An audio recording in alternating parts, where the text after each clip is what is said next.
ఇప్పటివరకు ఎవరైనా మన ఛానల్ని సబ్స్క్రైబ్ చేసుకోకపోతే ఇప్పుడే సబ్స్క్రైబ్ చేసుకోండి. పక్కన ఉన్న బెల్ ఐకాన్ క్లిక్ చేసి ఆల్లో పెట్టుకోండి. నేను పెట్టే లేటెస్ట్ వీడియోస్ అన్ని మిస్ అవ్వకుండా చూడొచ్చు. మనలో చాలామంది ప్రస్తుతం లవ్లో ఉండొచ్చు, లేదంటే మ్యారేజ్ చేసుకుని కూడా వైఫ్ అండ్ హస్బెండ్స్ ప్రేమించుకుంటూ ఉండొచ్చు. ఆ టైంలో వ్యాలంటైన్స్ డేకి చాలా రకాల వింత వింత పనులు చేస్తూ ఉండొచ్చు. లైక్ ఏదైనా కవిత రాసి గిఫ్ట్గా ఇవ్వచ్చు, లేదంటే ఏదైనా గిఫ్టే కొనేసి ఇవ్వచ్చు, లేదంటే ఒక సినిమాకి వెళ్ళొచ్చు. ఇలాగ చాలా రకాల పనులు అయితే చేస్తూ ఉంటారు. కొంతమంది ఫ్లవర్ బొకేస్ వేస్తుంటారు. సో ఇలా డిఫరెంట్ వేస్లో వాళ్ళ యొక్క లవ్ని అయితే ఎక్స్ప్రెస్ చేస్తూ ఉంటారు. కానీ ఇప్పుడు నేను ఒక వ్యక్తి యొక్క లవ్ స్టోరీ గురించి చెప్పబోతున్నాను. ఆ లవ్ స్టోరీ ముందు ఈ ప్రపంచంలో ఎలాంటి లవ్ స్టోరీ అయినా సరే వేస్ట్ అనిపిస్తూ ఉంటుంది. అండ్ మీరు వ్యాలంటైన్స్ డేకి చేసే ఏ పని అయినా సరే దాని ముందు చాలా అంటే చాలా చిన్నగా అనిపిస్తూ ఉంటుంది. ఇన్ఫ్యాక్ట్ ఈ ప్రపంచంలోకెల్లా అత్యంత గ్రేటెస్ట్ లవర్ ఇతనే అని అనిపిస్తూ ఉంటుంది ఆరెంజ్ సినిమాలో రామ్ చరణ్ కంటే. కానీ అట్ ద సేమ్ టైం అతని కథ చాలా అంటే చాలా భయంకరంగా కూడా ఉంటుంది. అతని పేరు కార్ల్ టాన్స్లర్. మీరు ప్రేమాయణం అనే మాట వినుంటారు కదా, ఇతనిది శవ ప్రేమాయణం అనమాట. అతను ఎవరు, అతని స్టోరీ ఏంటి, ఎందుకని శవంతో అతను జీవితాన్ని గడిపాడు, ఇవన్నీ కూడా కొంచెం ఈ వీడియోలో డీటెయిల్గా అర్థం చేసుకోవడానికి ట్రై చేద్దాం. సో ఇంకెందుకు లేడు, let's get into the video. Karl అనే పర్సన్ జర్మనీలోని డ్రెస్డెన్ అనే ఒక ప్రాంతంలో 1877వ సంవత్సరంలో జన్మించాడు. కార్ల్ బాల్యం అందరిలాగే నార్మల్గానే ఉండేది. కాకపోతే 12 ఏళ్ల వయసుకు వచ్చేసరికి అతనికి ఒక కల వచ్చింది. అతనికి చెందిన పూర్వీకుల్లో ఒక ఆమె ఆ కలలో కనబడి ఒక అందమైన అమ్మాయిని కార్లకు పరిచయం చేసింది. అంటే ఆ కలలోనే జరిగింది ఇదంతా కూడా. ఆ అమ్మాయి చాలా అంటే చాలా అందంగా ఉంది. జుట్టు చాలా అంటే చాలా బ్లాక్ కలర్లో ఉంది. స్కిన్ టోన్ కూడా చాలా అంటే చాలా తెల్లగా ఉంది. సో చాలా అందంగా కనబడింది కార్ల్కి. మరుసటి రోజు ఉదయం నిద్ర లేచిన తర్వాత కార్ల్ డిసైడ్ అయిపోయాడు, ఆ అమ్మాయే ఇంకా తన జీవితం, ఆ అమ్మాయి కోసమే నేను జీవితం మొత్తాన్ని కూడా గడపాలని డిసైడ్ అయ్యాడు. కానీ ప్రాబ్లం ఏంటంటే ఆ అమ్మాయి ఎక్కడ ఉందో కార్ల్కి తెలియదు. ఆ అమ్మాయి కోసం వెతుకుతూనే 40 సంవత్సరాలు గడిపేశాడు. ఈ 40 సంవత్సరాలలో తన జీవితంలో చాలా మార్పులు అయితే వచ్చేసాయి. ఈ క్రమంలో తను పెద్దవాడైపోయాడు, ప్రపంచం మొత్తాన్ని ట్రావెల్ చేశాడు, ఈవెన్ పెళ్లి కూడా చేసుకున్నాడు. డోరిస్ కాఫర్ అనే ఒక మహిళని, వాళ్ళకి 2 పిల్లలు కూడా ఉన్నారు, ఒక పాప ఒక బాబు. వీళ్ళు నలుగురు కలిసి వాళ్ళ లైఫ్ని బాగానే కంటిన్యూ చేశారు. కానీ కార్ల్ అయితే మాత్రం తన లైఫ్తో 100% హ్యాపీగా లేడు. ఎందుకంటే తను చిన్నప్పటి నుంచి ఎదురు చూస్తున్న ఆ డార్క్ హెయిర్డ్ బ్యూటీ కోసం తను అప్పటికి ఎదురు చూస్తూనే ఉన్నాడు. ఆమె దక్కలేదు అన్న బాధలోనే తనున్నాడు. సో ఆమెను ఎప్పటికైనా దక్కించుకోవాలని ఆమె కోసం ఎదురు చూస్తూనే ఉన్నాడు. అలా 1926లో వాళ్ళ ఫ్యామిలీ యునైటెడ్ స్టేట్స్కి ఎమిగ్రేట్ అయ్యింది. యునైటెడ్ స్టేట్స్లో ఉన్న ఫ్లోరిడాకి వెళ్ళి వాళ్ళు అక్కడ కొత్త జీవితాన్ని స్టార్ట్ చేయడం మొదలుపెట్టారు. అయితే కార్ల్కి బేసిక్గా తన జీవితం మీద అప్పటికే డిస్సాటిస్ఫాక్షన్ బాగా పెరిగిపోవడంతో తను అక్కడికి వెళ్ళాక కొత్త జీవితాన్ని కొత్తగా స్టార్ట్ చేయాలనుకొని తన ఫ్యామిలీ మొత్తాన్ని కూడా వదిలేసి కీ వెస్ట్లోని ఒక హాస్పిటల్లో రేడియాలజీ టెక్నీషియన్గా పనిచేయడం మొదలుపెట్టాడు. ఆ టైంలో తన ఫ్యామిలీ మొత్తాన్ని వదిలేసి సెపరేట్గా సింగిల్గా ఉండడం మొదలుపెట్టాడు. అండ్ తన వైఫ్ కూడా తనని యాక్సెప్ట్ చేసింది, సరే నీకు నచ్చినట్టు ఉండులే అని. ఆ టైంలో తన పేరుని కౌంట్ కార్ల్ వాన్ కాసల్ అని మార్చుకున్నాడు. అయితే ఏప్రిల్ 1930న ఒక వింతైన సంఘటన జరిగింది. ఆ హాస్పిటల్లో ఒక మహిళ ఆ హాస్పిటల్కి ఎగ్జామినేషన్ కోసం వచ్చింది. అయితే అందులో వింత ఏముంది అని మీరు అనుకుంటూ ఉండొచ్చు. సాధారణంగా హాస్పిటల్స్కి చాలామంది వస్తారు కదా అని మీరు అనుకుంటూ ఉండొచ్చు. హాయ్ ఫ్రెండ్స్, మీరు ఎప్పుడైనా సరే 5,000 రూపాయల ప్రోడక్ట్ 250 రూపాయలకి రావడానికి గమనించారా? లేదు కదా. కానీ అమెజాన్, ఫ్లిప్కార్ట్ లాంటి కంపెనీస్ ఏం చేస్తూ ఉంటాయంటే కొన్ని గోల్డెన్ హవర్స్ టైంలో మెగా డీల్స్ ఇస్తూ ఉంటాయి. ఆ డీల్స్ టైంలో ఒక్కొక్క ప్రోడక్ట్ మీద 90% నుంచి 95% వరకు డిస్కౌంట్ అయితే ఉంటుంది. అయితే ఈ డీల్స్ కోసం మీరు కాన్స్టెంట్గా ఆ యాప్స్ చెక్ చేస్తూ ఉండలేరు కదా. కానీ మీకోసం నేను వాటన్నిటిని కూడా కాన్స్టెంట్గా చెక్ చేస్తూ ఉంటాను. అండ్ దాంట్లో ఎప్పుడు ఏ డీల్ పెట్టినా కూడా ఇమీడియట్గా మీకు ఆ ప్రోడక్ట్ని అయితే షేర్ చేస్తాను. మీరు ఇమీడియట్గా ప్రోడక్ట్ని పర్చేస్ చేయొచ్చు దాని నుంచే. అండ్ అంతేకాదు కొన్ని ఎక్స్ట్రాడినరీ ప్రొడక్ట్స్ ఉంటాయి, వాటిని మీరు బయట ఎక్కడ కూడా చూడరు. వాటి గురించి కూడా నేను మీకు షేర్ చేస్తాను. మీరు సింపుల్గా చేయాల్సింది ఒకటే, కింద డిస్క్రిప్షన్లో మన టెలిగ్రామ్ ఛానల్ లింక్, మన వాట్సాప్ ఛానల్ లింక్, మన ఇన్స్టా బ్రాడ్కాస్ట్ ఛానల్ లింక్ ఉంటాయి. వీటిలో మీరు ఏ యాప్ ఎక్కువగా వాడతారో ఆ యాప్కి సంబంధించిన లింక్ మీద క్లిక్ చేసి ఆ యాప్లో ఉన్న మన ఛానల్ని ఫాలో అవ్వండి. దాంట్లో రెగ్యులర్గా చాలా ప్రొడక్ట్స్ అయితే మీకు అప్డేట్ అవుతూ ఉంటాయి. అండ్ ఆ ప్రొడక్ట్స్లో మీకు ఏది నచ్చినట్టయితే దాన్ని మీరు కొనుగోలు చేయొచ్చు వెంటనే. సో డిస్క్రిప్షన్లో లింక్స్ ఉన్నాయి, వెంటనే ఫాలో అవ్వండి. కానీ ఆ వచ్చిన అమ్మాయి ఇంకెవరో కాదు, కార్ల్ చిన్నప్పటి నుంచి కలలు కంటూ చిన్నప్పటి నుంచి ఎదురు చూస్తున్న ఆ తెల్లటి dark hair beautiful foreigner. Karl కలలో ఎలా అయితే చూశాడో ఆమె రియల్ లైఫ్లో అలాగే ఉంది. ఆమెను చూడగానే కార్ల్ గాలిలో తేలిపోయినట్టుగా ఫీల్ అయ్యాడు. ఎట్టకేలకి తన ఎదురు చూపులు ఫలించాయి అని హ్యాపీగా ఫీల్ అయ్యాడు. ఆ అమ్మాయి పేరు మారియా ఎలనా మిలాగ్రో డే హోయస్. మనకు అర్థం కావడం కోసం సింపుల్గా ఎలనా అని పిలుచుకుందాం. ఆమె యొక్క వయసు 21 సంవత్సరాలు. ఆమె క్యూబాకి చెందిన మహిళ. అయితే ఆమె జీవితం కూడా కొంచెం డిఫరెంట్గానే ఉంటుంది. అంటే తనకి పెళ్ళయింది, కాకపోతే మొదటిసారి తనకి మిస్క్యారేజ్ అవ్వడంతో ఆమె భర్త ఆమెను వదిలేసి వెళ్ళిపోయాడు. సో ఇప్పుడు తను కూడా ఒంటరిగానే ఉంటుంది. అయితే ఇక్కడ అర్థం చేసుకోవాల్సిన విషయం ఏంటంటే తన రిలేషన్షిప్ స్టేటస్ అనేది కార్ల్కి అసలు ఏమాత్రం సంబంధం లేదు. ఎందుకంటే తను విడో అయినా, తన భర్త ఇప్పుడు తనని వదిలేసి ఎక్కడో ఉంటూ తిను సెపరేట్గా ఉంటున్నా, తను హ్యాపీగా పెళ్లి చేసుకొని ఉంటున్నా, ఎలాంటి సిచ్యువేషన్లో ఉన్నప్పటికీ కూడా కార్లు పట్టించుకునేవాడు కాదు. ఎందుకంటే కార్లకు కావాల్సింది తనని సొంతం చేసుకోవడం. తన కోసం ఎప్పటి నుంచో ఎదురు చూస్తున్నాడు కదా, ఆ ఎదురు చూపులు ఇప్పుడు ఫలించాయి. సో అవతల ఎలాంటి సిచ్యువేషన్ ఉన్నా కూడా దాన్ని ఫేస్ చేయడానికి కార్లు సిద్ధంగా ఉన్నాడు. ఇన్ఫ్యాక్ట్ వాళ్ళిద్దరికి మధ్య వయసులో కూడా 32 ఏళ్ళ డిఫరెన్స్ కూడా ఉంది. అయినా కూడా కార్లు పట్టించుకోలేదు. అయితే ఇక్కడ ఒక ప్రాబ్లం ఉంది. అదేంటంటే ఎలనా ఆ హాస్పిటల్కి వచ్చిందే run of the mill checkup కోసం. ఆమెకి ట్యూబర్కులోసిస్ వచ్చిందని ఆ టైంలో కన్ఫర్మ్ అయింది. బేసిక్గా ట్యూబర్కులోసిస్కి అప్పట్లో క్యూర్ అనేది లేదు. ట్యూబర్కులోసిస్ వచ్చింది అంటే ఇంకా మరణ వాంగ్మూలమే, ఇంకా వాళ్ళు చనిపోతారని కన్ఫర్మ్ అయిపోవచ్చు. అయితే ఇప్పటికీ కూడా ట్యూబర్కులోసిస్ ఈ ప్రపంచంలోని అత్యంత దారుణమైన వ్యాధుల్లో ఒకటి. ప్రతి ఏడాది దీని కారణంగా ఎన్నో లక్షల మంది చనిపోతున్నారు. ఒక్క 2020వ సంవత్సరంలోని 15 లక్షల మంది చనిపోయారు ప్రపంచవ్యాప్తంగా. సో కార్లు దీని గురించి అర్థం చేసుకున్నాడు. తను చనిపోతుంది అని విపరీతంగా బాధపడ్డాడు.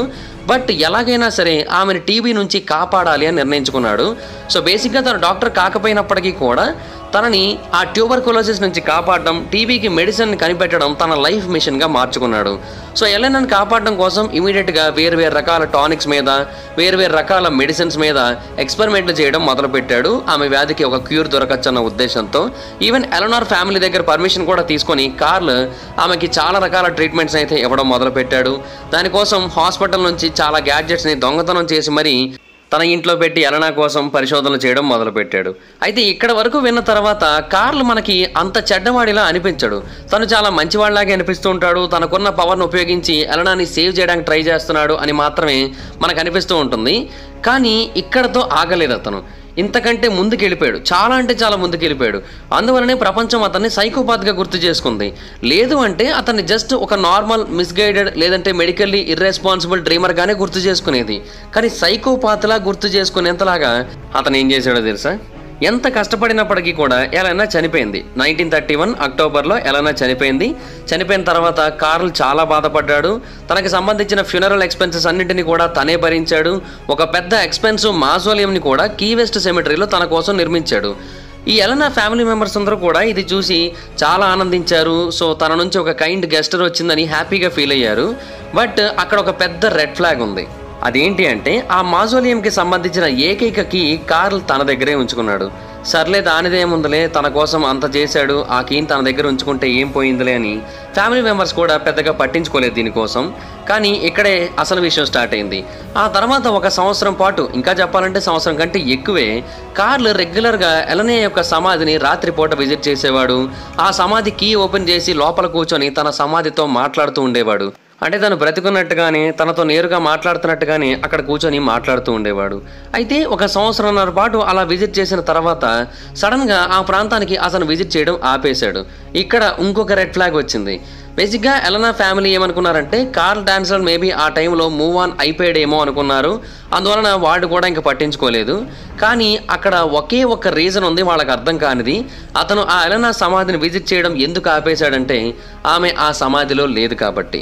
తర్వాత కార్లే చెప్పాడు దీని గురించి. కార్ల్ ఏమని చెప్పాడంటే ఎలనా యొక్క ఆత్మ ఒకరోజు తనకు కనబడింది అండ్ తను తన శరీరాన్ని మళ్ళీ తిరిగి తీసుకొని వచ్చి ఆ ఇంట్లోనే పెట్టమని కార్ల్ని కోరింది. ఈ విషయాన్ని అతను తన యొక్క ఆటోబయోగ్రఫీలో మెన్షన్ చేశాడు. అవును, తన ఆటోబయోగ్రఫీ కూడా రాశాడు. ఎప్పుడు రాశాడు అనేది లాస్ట్లో చెప్తా. అయితే ఆమె యొక్క మాటల్ని చాలా సీరియస్గా తీసుకొని ఏప్రిల్ 1933లో ఒకరోజు రాత్రి కార్ల్ ఎలనా యొక్క శరీరాన్ని ఆమె యొక్క ఫైనల్ రెస్టింగ్ ప్లేస్ నుంచి తీసుకొని వచ్చి తన ఇంటిలో పెట్టేశాడు అండ్ ఎలనాని పెళ్లి చేసుకోవాలని నిర్ణయించుకున్నాడు. అయితే బేసిక్గా చనిపోయిన వ్యక్తిని పెళ్లి చేసుకోవడం అనేది చాలా అంటే చాలా వింతైన సంఘటన. ఇక్కడ కొన్ని ప్రాబ్లమ్స్ వెంటనే తలెత్తాయి. అంటే అప్పటికే ఆమె చనిపోయి సుమారుగా 18 నెలలు అవుతోంది.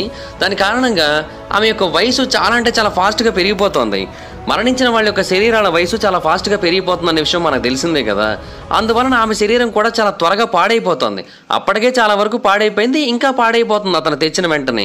అందుకని కార్ల్ ఏం చేశారంటే తన ఇంట్లోనే ఒక మేక్ షిఫ్ట్ ల్యాబ్ని నిర్మించి తన శరీరాన్ని పాడవకుండా ఉండేందుకు చాలా రకాల ప్రయోగాలు చేశాడు. మొదటగా తన యొక్క బాడీ షేప్ని కోట్ హ్యాంగర్స్తో కొన్ని వైర్స్తో స్టెబిలైజ్ చేశాడు. ఆ తర్వాత తన శరీరంలో ఉన్న కొన్ని భాగాలు పూర్తిగా డీకంపోజ్ అయిపోయిన స్టేజ్కి వచ్చాయి. ఆ ప్రాంతాలలో మార్టీషియన్స్ వ్యాక్సిన్ తీసుకొని వచ్చి అప్లై చేశాడు అండ్ ముఖానికి కూడా వ్యాక్సినే అప్లై చేశాడు. ఆ తర్వాత కొంత జుట్టును సేకరించి ఒక విగ్ను తయారు చేసి తనకు పెట్టాడు. ఈవెన్ తన ఐస్ని కూడా రీప్లేస్ చేసి అక్కడ గ్లాస్ ఆబ్స్ని పెట్టాడు. రెగ్యులర్గా ఆ బాడీని డిస్ఇన్ఫెక్ట్ చేయడం కోసం చాలా పెద్ద సంఖ్యలో పర్ఫ్యూమ్స్ని ఉపయోగిస్తూ ఉండేవాడు. ఆ బాడీ మీద, ఇంటి లోపల, ఇంటి చుట్టుపక్కల ప్రాంతాల్లో రెగ్యులర్గా పర్ఫ్యూమ్ని స్ప్రే చేస్తూ ఉండేవాడు. సో తన నుంచి దుర్వాసన బయటికి రాకుండా చాలా జాగ్రత్తలు అయితే తీసుకున్నాడు. సో ఇలాగా తన యొక్క డ్రీమ్ ప్రాజెక్ట్ని ఫినిష్ చేసిన తర్వాత కార్ల్ చాలా అంటే చాలా హ్యాపీగా ఉన్నాడు. ఇన్ఫ్యాక్ట్ లైఫ్లో మొట్టమొదటిసారి అంత హ్యాపీగా ఉన్నాడు. ఎందుకంటే తను ఆ అమ్మాయిని పెళ్లి చేసుకున్నాడు. తను ఎవరినైతే పెళ్లి చేసుకోవాలనుకున్నాడో మొత్తానికి ఆ అమ్మాయినే పెళ్లి చేసుకున్నాడు. సో అందుకని ప్రతిరోజు తన శవంతోనే గడిపేవాడు. ఇన్ఫ్యాక్ట్ తన శవాన్ని కుర్చీలో కూర్చోబెట్టుకుని డిన్నర్ని కూడా ఫినిష్ చేసేవాడు.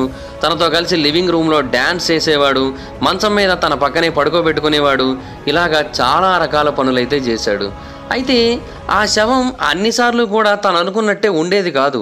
అంటే కాలం గడుస్తున్న కొద్దీ ఆ శవం మరీ దారుణంగా పాడైపోవడం మొదలుపెట్టింది. ఇన్ఫ్యాక్ట్ కుళ్ళిపోవడం కూడా మొదలుపెట్టింది. సో కొద్ది రోజులు పోతే ఇంకా స్కెలిటన్ మాత్రమే మిగిలేటట్టు ఉంది తను డేటింగ్ చేయడానికి, వేరే ఆప్షన్ అయితే లేదన్నప్పుడు కార్ల్ ఏం చేశాడంటే ఎలనా యొక్క స్కిన్ని సిల్క్ క్లాత్తో రీప్లేస్ చేశాడు. అంతేకాదు వ్యాక్స్ని, ప్లాస్టర్ ఆఫ్ ప్యారిస్ని తీసుకొని వచ్చి తనని ఒక బొమ్మలాగా మార్చేశాడు. సో ఇప్పుడు తన దగ్గర ఉన్నది ఒక హ్యూమన్ డాల్, కాకపోతే దాంట్లో కొంతవరకు రియల్ హ్యూమన్ భాగాలు అయితే ఉన్నాయన్నమాట. ఇలాగా ఈ పిచ్చి పిచ్చి పనులు అతను 1 సంవత్సరం కాదు, 2 సంవత్సరాలు కాదు, 7 ఏళ్ల పాటు కంటిన్యూ చేస్తూ వచ్చాడు. ఎవ్వరూ ఆ టైంలో నోటీస్ చేయలేదు. అంటే అప్పటికి ఎలనార్ చనిపోయి సుమారుగా 9 సంవత్సరాలు అవుతోంది. బేసిక్గా ఇది చాలా అంటే చాలా వరస్ట్ సిచ్యువేషన్ అనే చెప్పాలి. 7 ఏళ్ల పాటు ఒక శవంతో గడపడం, అది కూడా 9 ఏళ్ల క్రితం చనిపోయిన ఒక అమ్మాయి యొక్క శవంతో. ఎంత డిస్గస్టింగ్ అనిపిస్తుంది చూడండి. అయితే ఆ టైంలో కార్ల్ బేసిక్గా ఇంకొక ప్లాన్ వేసాడు. అదేంటి అంటే చనిపోయిన తన ఇష్టమైన ప్రేయస్ని మళ్ళీ తిరిగి బ్రతికించుకోవాలనుకున్నాడు. అందుకోసం తను ఒక రాకెట్ని తయారు చేసి ఎలనా శరీరాన్ని అంతరిక్షంలో కనుక పంపినట్టయితే స్పేస్లో ఉన్న రేడియేషన్ కారణంగా ఎలనా మళ్ళీ బ్రతికి తిరిగి భూమి మీదకు వస్తుంది అని అతను నమ్మాడు. బేసిక్గా ఇది చాలా వరస్ట్ కాన్సెప్ట్, కానీ అప్పట్లో సైన్స్ గురించి చాలా మందికి పూర్తిగా అవగాహన లేకపోవడం వలన చాలా మంది ఇలాంటి క్రేజీ థియరీస్ని ఆలోచిస్తూ ఉండేవారు. అయితే కార్ల్కి ఆ ఆలోచనని ఇంప్లిమెంట్ చేసే అవకాశం దక్కలేదు. ఎందుకంటే రాకెట్స్ అనేవి అతనికి దొరకలేదు. రాకెట్స్కి సంబంధించిన పార్ట్స్ని దొంగిలించడం అతని వల్ల కాలేదు. అందువలన ఆ ఆలోచనగానే మిగిలిపోయింది. బట్ ఆ టైంలో మెల్లిమెల్లిగా ఆ కీ వెస్ట్లో రూమర్ స్ప్రెడ్ అవ్వడం స్టార్ట్ అయ్యాయి. అంటే ఒక ఓల్డ్ మ్యాన్ ఒంటరిగా ఉంటున్నాడు, ఎప్పుడూ కానీ ఆ ఇంటి నుంచి బయటికి రావట్లేదు. బయటకు వచ్చినప్పుడు కూడా తను కేవలం ఆడవాళ్ళ దుస్తులు మాత్రమే కొంటున్నాడు, చాలా పెద్ద సంఖ్యలో పర్ఫ్యూమ్స్ని కొంటున్నాడు. సో ఏదో తేడా జరుగుతోంది అతని ఇంటిలో అన్న అనుమానం చాలా మందికి రావడం మొదలుపెట్టింది. ఒకరోజు ఒక అబ్బాయి ఆ ఇంటి ముందు నుంచి వెళుతూ కార్ల్ ఒక పెద్ద డాల్తో డ్యాన్స్ వేయడానికి గమనించాడు. ఆ డాల్ ఇంకేంటో కాదు, ఎలనా అని. అయితే ఆ టైంలో ఆ అబ్బాయికి అర్థం కాలేదు అది డాలా లేదంటే ఒక మనిషి అని. అంటే చాలా రకాల మార్పులు చేశాడు కదా కార్ల్, అందువలన ఆ అబ్బాయిని కూడా మనం తప్పుపట్టలేం, ఆ అబ్బాయి చూసిన వెంటనే గుర్తుపట్టలేదు అని. సో మెల్లిమెల్లిగా ఆ చుట్టుపక్కల ప్రజల్లో అందరిలోని కూడా అనుమానం విపరీతంగా పెరిగి పెద్దదైంది.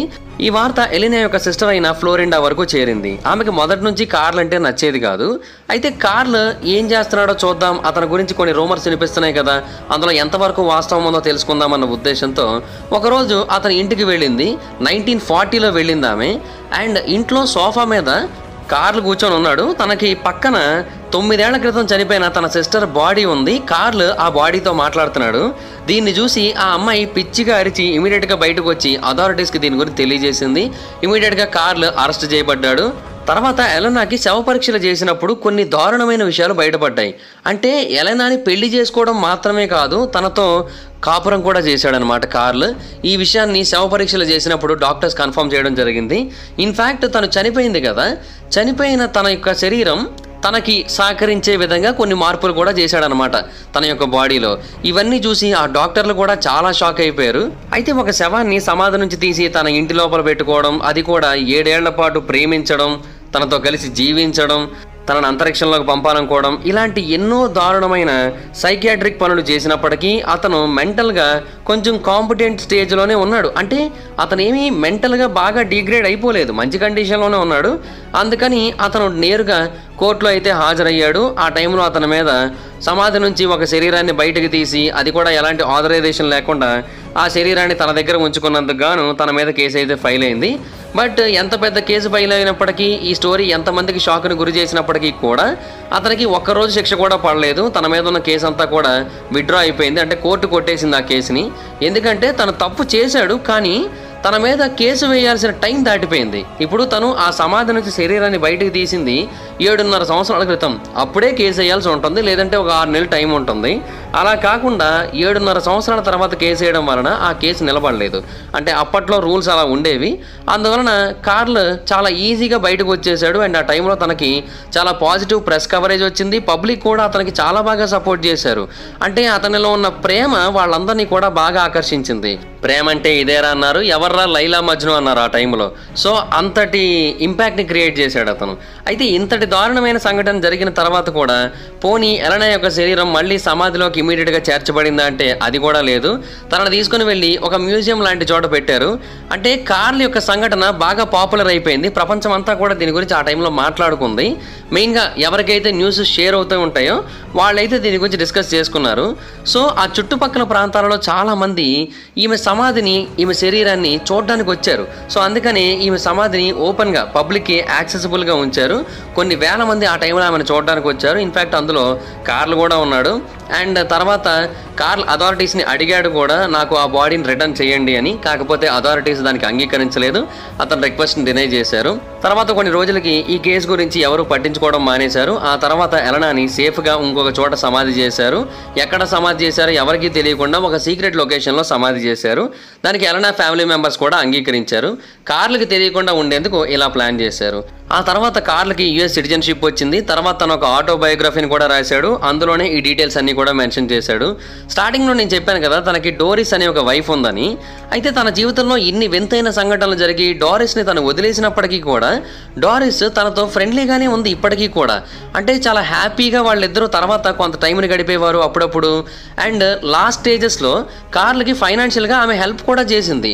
ఏంటి, ఒక డెడ్ బాడీతో 7 ఏళ్ల పాటు గడిపాడని తెలిసినా, అంత వింతగా ప్రవర్తించాడని తెలిసినా కూడా ఆమె సపోర్ట్ చేసింది, యాక్సెప్ట్ చేసింది.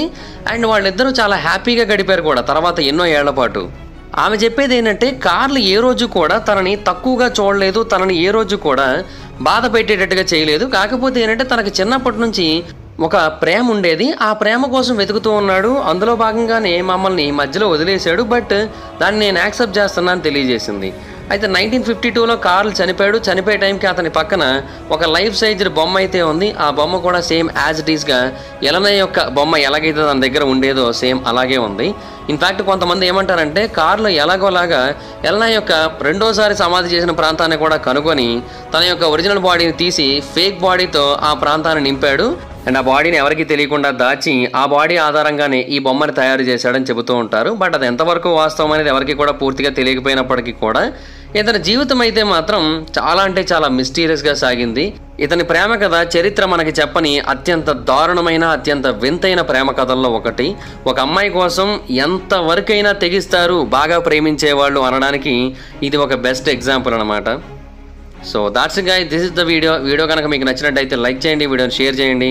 ఇప్పటివరకు ఎవరైనా మన ఛానల్ని సబ్స్క్రైబ్ చేసుకోకపోతే ఇప్పుడే సబ్స్క్రైబ్ చేసుకోండి. పక్కన బెల్ ఐకాన్ ఆల్లో పెట్టుకోండి. నా ఫర్దర్ మిస్ అవ్వకుండా చూడొచ్చు. చాలా మంది చూస్తారు కానీ subscribe చేసుకోవట్లే.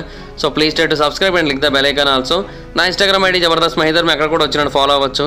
Thank you so much guys, bye bye, meet you next video, bye bye. Hi friends, మీరు ఎప్పుడైనా సరే 5,000 రూపాయల ప్రోడక్ట్ 250 రూపాయలకి రావడానికి గమనించారా? లేదు కదా. కానీ అమెజాన్, ఫ్లిప్కార్ట్ లాంటి కంపెనీస్ ఏం చేస్తూ ఉంటాయంటే కొన్ని గోల్డెన్ హవర్స్ టైంలో మెగా డీల్స్ ఇస్తూ ఉంటాయి. ఆ డీల్స్ టైంలో ఒక్కొక్క ప్రోడక్ట్ మీద 90% నుంచి 95% వరకు డిస్కౌంట్ అయితే ఉంటుంది. అయితే ఈ డీల్స్ కోసం మీరు కాన్స్టెంట్గా ఆ యాప్స్ చెక్ చేస్తూ ఉండలేదు కదా. కానీ మీకోసం నేను వాటన్నిటిని కూడా కాన్స్టెంట్గా చెక్ చేస్తూ ఉంటాను. అండ్ దాంట్లో ఎప్పుడు ఏ డీల్ పెట్టినా కూడా ఇమీడియట్గా మీకు ఆ ప్రోడక్ట్ని అయితే షేర్ చేస్తాను. మీరు ఇమీడియట్గా ఆ ప్రోడక్ట్ని పర్చేస్ చేయొచ్చు దాని నుంచే. అండ్ అంతేకాదు కొన్ని ఎక్స్ట్రాడినరీ ప్రొడక్ట్స్ ఉంటాయి, వాటిని మీరు బయట ఎక్కడ కూడా చూడరు. వాటి గురించి కూడా నేను మీకు షేర్ చేస్తాను. మీరు సింపుల్గా చేయాల్సింది ఒకటే, కింద డిస్క్రిప్షన్లో మన టెలిగ్రామ్ ఛానల్ లింక్, మన వాట్సాప్ ఛానల్ లింక్, మన ఇన్స్టా బ్రాడ్కాస్ట్ ఛానల్ లింక్ ఉంటాయి. వీటిలో మీరు ఏ యాప్ ఎక్కువగా వాడతారో ఆ యాప్కి సంబంధించిన లింక్ మీద క్లిక్ చేసి ఆ యాప్లో ఉన్న మన ఛానల్ని ఫాలో అవ్వండి. దాంట్లో రెగ్యులర్గా చాలా ప్రొడక్ట్స్ అయితే మీకు అప్డేట్ అవుతూ ఉంటాయి. అండ్ ఆ ప్రొడక్ట్స్లో మీకు ఏది నచ్చినట్టయితే దాన్ని మీరు కొనుగోలు చేయొచ్చు వెంటనే. సో డిస్క్రిప్షన్లో లింక్స్ ఉన్నాయి, వెంటనే ఫాలో అవ్వండి.